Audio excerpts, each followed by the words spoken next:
Lying on your side, you're going to pop your hand underneath your head to support you, and I want you to straighten your legs out. From here, make sure that your hips are in line with your ankles. So we don't want our ankles in front of us and we don't want them behind us. Ooh, we want them in line with us.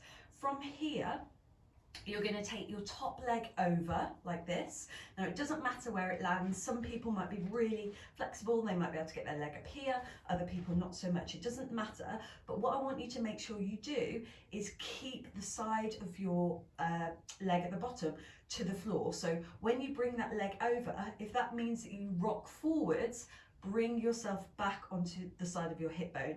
If you've rocked back onto your bum, bring yourself back onto the side of your hip bone. So we want to make sure that this leg at the bottom is on the side, if that makes sense.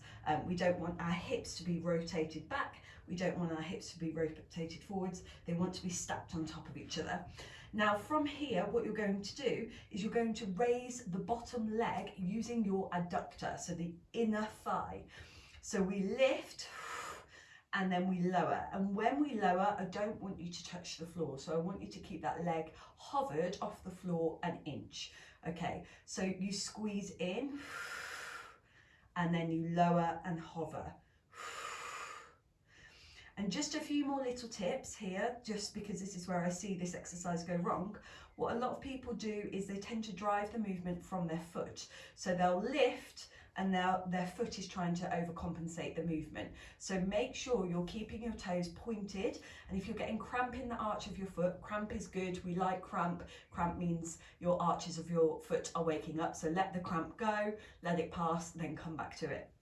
But think about squeezing from here first. So you'll lift using your adductor, not lifting the foot. So the movement has to come from the inner thigh. Think squeeze and try and get my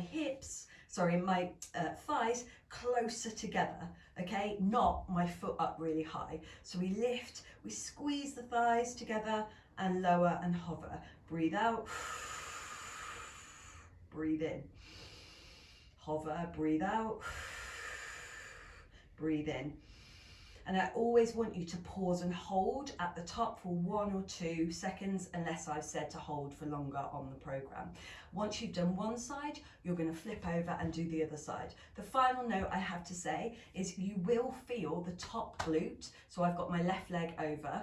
No, I've got my right leg over. I do feel my right glute wake up a little bit, but I want to try as best as I can to think about using my inner thigh on my left leg rather than using this glute to power the movement. For a lot of us, our adductors, so our inner thighs, are quite weak, and we need to just mentally tell other things to calm down, and then the other muscles will be able to kind of wake up. All right, so like so.